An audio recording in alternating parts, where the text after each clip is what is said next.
Right out of the set, mallet build video part 2 coming up.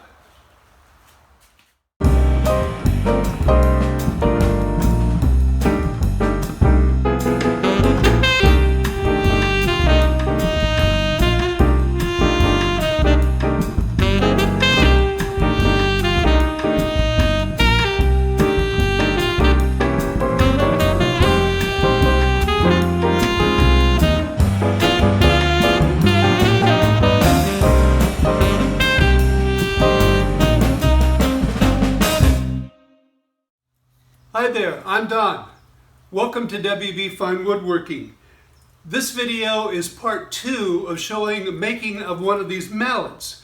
Why I have two, I explained in part 1. So you might want to go back and check out part 1 to find out why. Now, on to part 2. I did a test fit of putting the handle in the head. It didn't go in all the way. Something was holding it up. The same thing happened the first time I tried to make the mallet.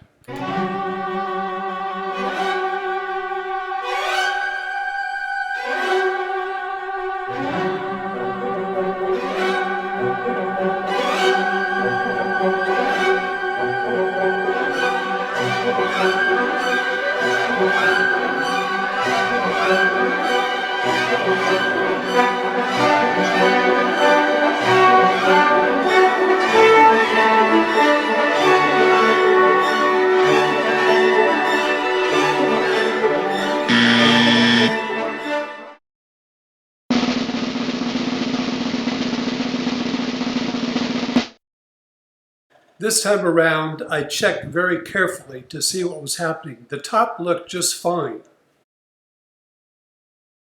So I took my pencil and marked where the mallet was stuck.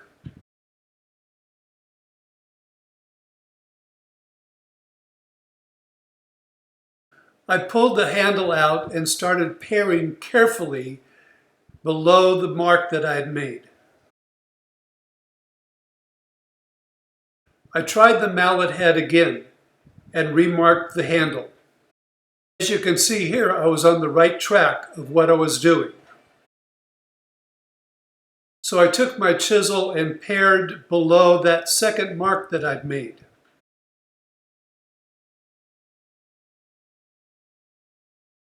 After trying it again, my mark was much lower on the handle. I was getting close. I pared that section down and cleaned up the end.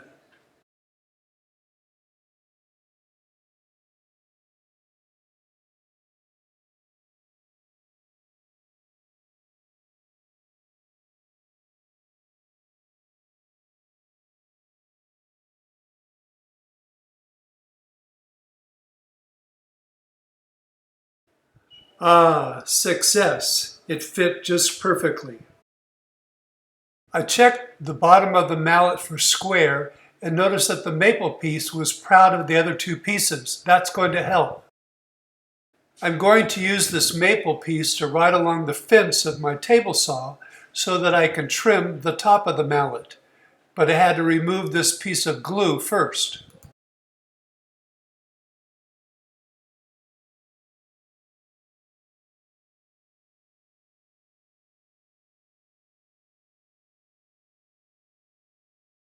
I trimmed the top of the mallet off with the table saw.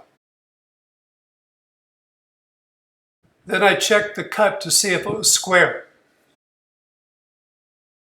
With the top riding against the fence, I trimmed up the bottom.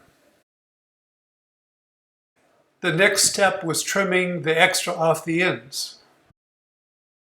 Another great cut from my force blade. I checked all the sides for square and the ends, and everything looked great. I was very happy with the results.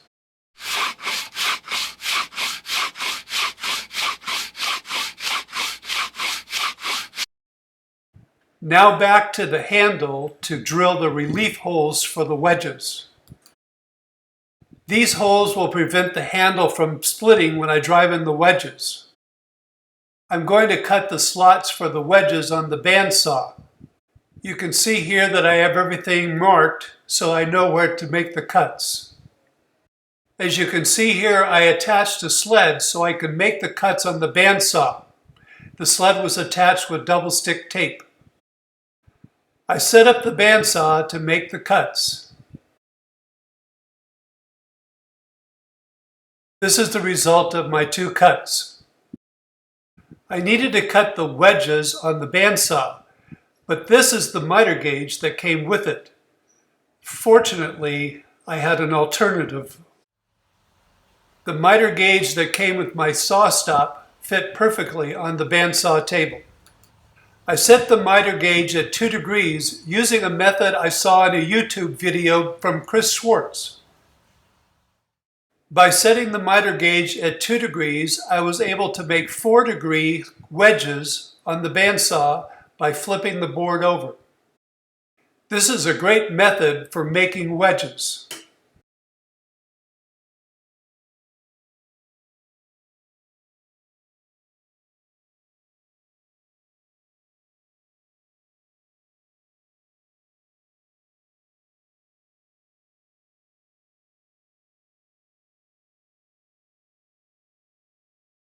Now comes the moment of truth, the final assembly and glue up. I'm sorry if the project sometimes gets out of the camera frame. I was trying to get it done and get it done quickly before the glue set up.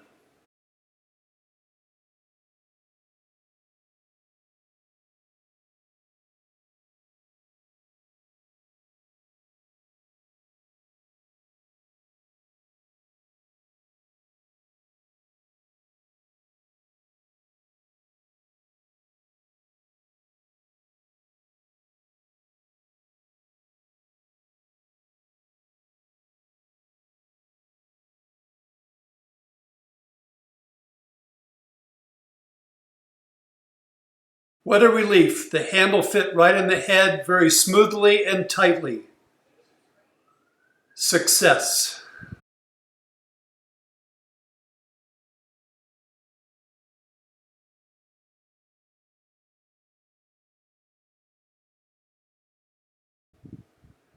Now it's time for the wedges.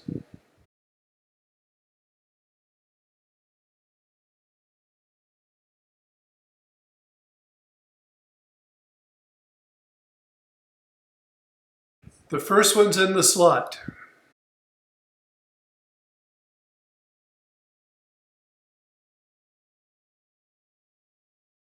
The second one's in, and now it's time to hammer them home.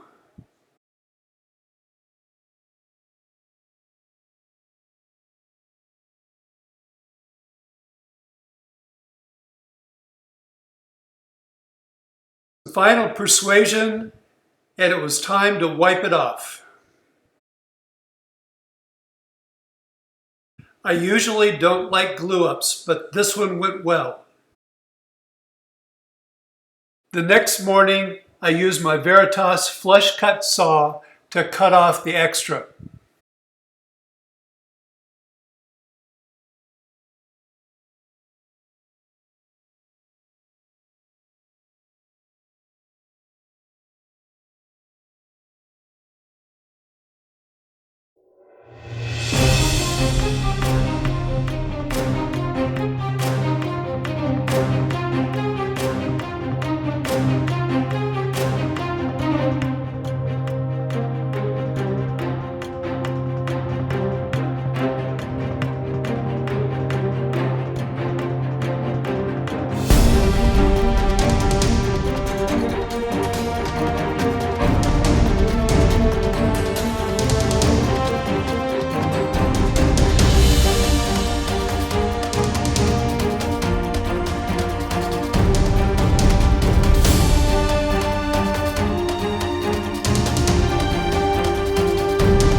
that's the making of a mallet and some of the mistakes I made along the way.